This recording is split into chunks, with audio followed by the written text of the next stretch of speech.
안녕하세요. 임신영입니다. 오늘은 과잉보호에 대해서 알아보겠습니다.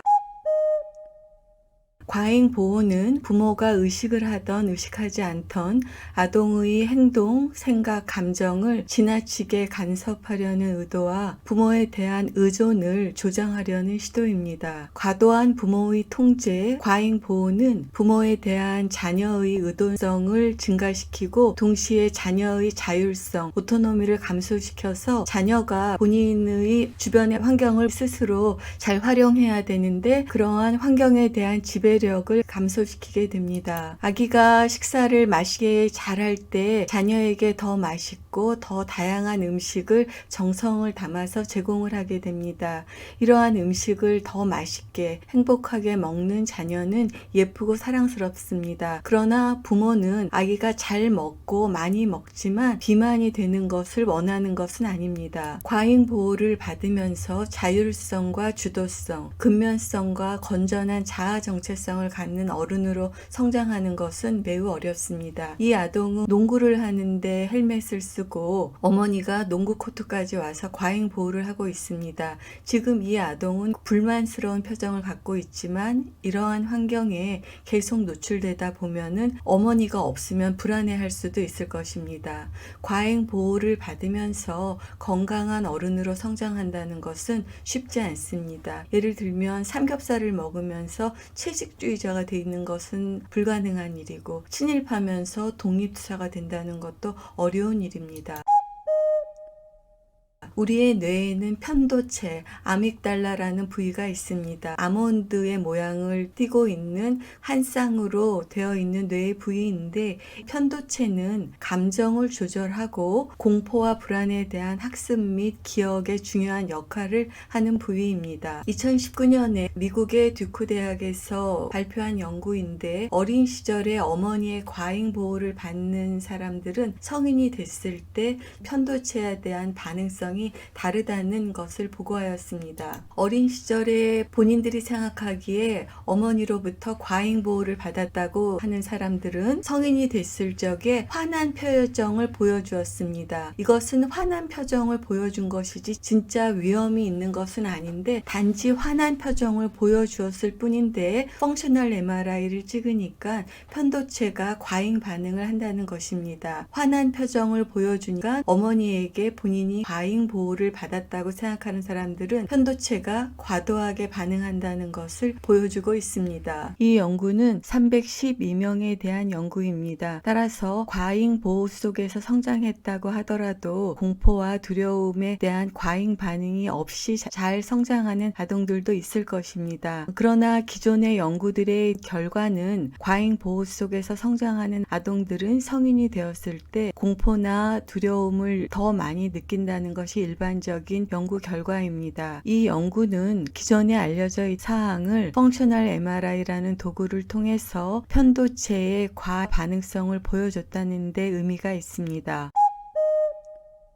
이것은 2020년에 보고된 다른 연구인데 32주에서 36주에 태어난 조산아의 부모들은 만사가의 부모에 비해서 아기가 성장함에 따라서 더 과잉 보호를 한다는 것을 보여주고 있습니다. 초기 5개월 때는 서로 비슷한 행동을 보이다가 아기가 2돌이 넘어서 만사가의 부모에 비해서 조산아의 부모들이 더 많이 과잉 보호를 보이는 것을 알 수 있습니다. 아기가 일찍 태어났기 때문에 부모는 더 과잉 보호를 하는 것입니다. 그런데 같은 조산아 중에서도 과잉 보호를 받았던 자녀는 이후에 과다 행동 또는 충동성의 경향이 높다고 이 연구에서는 보고하고 있습니다. 우리는 단지 아기가 일찍 태어나서 과잉 보호를 한 것뿐인데 아기가 성장하면서 과다 행동이나 충동성을 보이는 것입니다. 예를 들어서 아이가 많이 먹고 맛있게 먹어서 더 많은 음식을 제공했을 뿐인데 아기가 병적으로 비만이 생겼다는 것과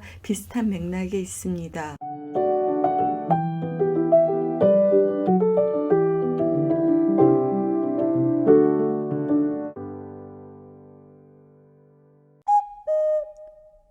출생 후 1년에는 아기는 음식물과 보살핌에 대한 욕구가 편안하고 규칙적으로 충족이 돼야 되겠습니다. 출생 후 1년에 부모는 아기에게 적절하고 일관성이 있는 보호를 해주면 아기는 기본적인 신뢰감을 갖게 됩니다. 그 이후엔 아기는 혼자 서고 걷게 되면서 자기 주장이 나타나서 자기 마음대로 행동하게 됩니다. 이 시기에 부모가 아동이 자유롭게 활동할 수 있도록 허용하면 아이는 자율성이 생기게 됩니다. 만 3세에서 5세 사이에는 아기가 많은 신체적인 활동을 할 수 있는 능력을 갖게 되고 언어 구사 능력이 생기기 때문에 아동이 자기 힘으로 일을 하도록 허락하면 주도성이 발달하지만 과잉 보호 상태에 놓이게 되면은 주도성이 발달하지 않고 죄책감이 발달하게 됩니다. 초등학교 시기에는 많은 도전적인 과제를 부여받게 되는데 아동이 스스로 이러한 도전적인 과제를 잘 소화하게 내고 이러한 노력에 대해서 칭찬을 받으면 근면성을 갖게 됐는데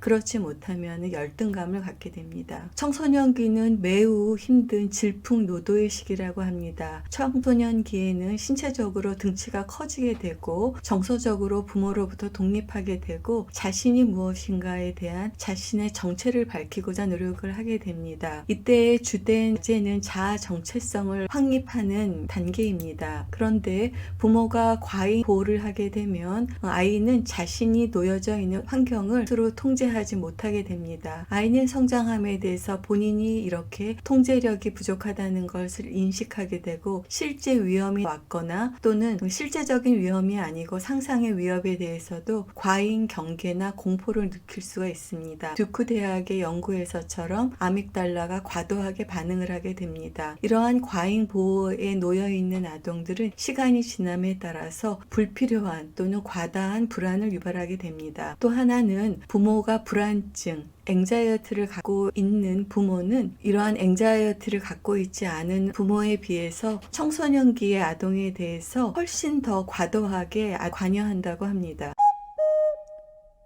최근 미디어에서는 좋은 부모가 되어서 자녀를 양육하는 방법을 규정하면서 이에 따라서 부모, 특히 어머니가 많은 압력을 느낄 수가 있습니다. 부모들은 위험으로부터 자녀를 보호해야 된다는 생각을 하고 있고 특히 최근에는 직업의 불안정성과 실업의 증가 등을 포함해서 여러 가지 사회 경제적인 변화가 있고 이에 따라서 부모가 자녀의 발달에 대해서 과도한 참여를 하게 됩니다. 그러나 이러한 선의의 양육 관행은 아동 그리고 청소년의 웰빙을 저해하면서 역효과를 낼 수 있습니다. 아기는 성장함에 따라서 독립에 대한 요구가 증가하고 요구를 충족시키기 위해서 부모는 아동에 대한 보호와 참여의 수준을 적절하게 조정하여야 자녀가 잘 성장할 수 있습니다. 과잉 보호 속에서도 잘 성장하는 자녀들도 있을 것입니다. 그러나 크고 작은 다양한 역경과 시련과 실패 속에서도 이를 도약의 발판으로 삼아서 더 높이 뛰어오르려는 마음의 근력을 회복 탄력성, 레질리언스라고 합니다. 아이들은 시련과 실패를 통해서 무엇이 부족했는지, 어떻게 해야 하는지에 대한 깊은 성찰을 할 수 있을 것이고 이것이 회복 탄력성일 것입니다. 회복 탄력성이 있어야 여러 가지 역경과 시련 속에서 좌절하지 않고 다시 뛰어오를 수 있을 것입니다. 과잉 보호 속에서는 이러한 회복 탄력성을 갖기는 어려울 것입니다. 여러분 경청해 주셔서 감사합니다.